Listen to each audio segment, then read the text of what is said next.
قرآن مجید فرقان حمید میں نبی پاک صلی اللہ علیہ وآلہ وسلم کے اعلیٰ اخلاق کو یوں بیان کیا گیا ہے وَإِنَّكَ لَعَلَىٰ خُلُقٍ عَظِيمٍ کہ بے شک آپ اخلاق کے اعلیٰ مرتبے پر فائز ہیں۔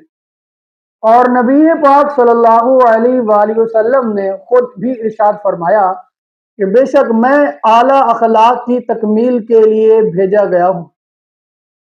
دین محمدی میں اعلیٰ اخلاق کی اچھے اخلاق کی اہمیت کا اندازہ اس بات سے لگایا جا سکتا ہے کہ قیامت کے دن مومن کے میزان میں سب سے زیادہ جو وزنی چیز ہوگی وہ اس کے اچھے اخلاق ہوں گے۔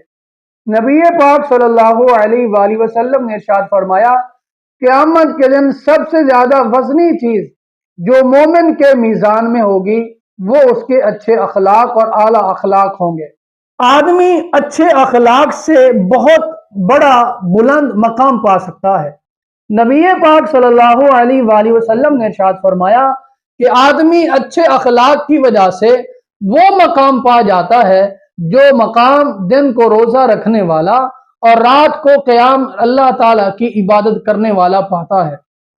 نبی پاک صلی اللہ علیہ وآلہ وسلم سے پوچھا گیا سب سے زیادہ لوگ جنت میں کس عمل کی وجہ سے جائیں گے؟ تو آپ صلی اللہ علیہ وآلہ وسلم نے ارشاد فرمایا تقوی کی وجہ سے اور اعلیٰ اخلاق کی وجہ سے، اچھے اخلاق کی وجہ سے۔ اور پھر پوچھا گیا کہ سب سے زیادہ لوگ جہنم میں کس عمل کی وجہ سے جائیں گے؟ تو آپ صلی اللہ علیہ وآلہ وسلم نے ارشاد فرمایا منہ کی وجہ سے اور شرمگاہ کی وجہ سے۔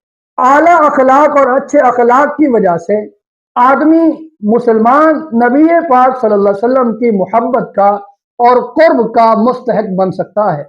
نبی پاک صلی اللہ علیہ وآلہ وسلم نے ارشاد فرمایا مجھے سب سے زیادہ محبوب اور قیامت کے دن میرے سب سے زیادہ قریب وہ شخص ہوگا جس کے اخلاق اچھے ہوں گے، اور مجھے سب سے زیادہ ناپسند اور قیامت کے دن مجھ سے دور وہ شخص ہوگا جس کے اخلاق اچھے نہیں ہوں گے، جس کے اخلاق برے ہوں گے اور متکبر ہوگا۔ نبی پاک صلی اللہ علیہ وآلہ وسلم نے ارشاد فرمایا کیا میں تمہیں اچھے اعمال والا نہ بتلاؤں؟ تو صحابہ نے عرض کیا اللہ کے رسول صلی اللہ علیہ وآلہ وسلم کیوں نہیں؟ تو آپ صلی اللہ علیہ وآلہ وسلم نے ارشاد فرمایا جس شخص کی عمر لمبی ہو اور اخلاق اچھا ہو وہ بہترین آدمی ہے۔ نبی پاک صلی اللہ علیہ وآلہ وسلم نے اعلیٰ اخلاق کو ایمان کی تکمیل بتلایا ہے۔ فرمایا کامل مومن وہ شخص ہے جس کے اخلاق اچھے ہیں۔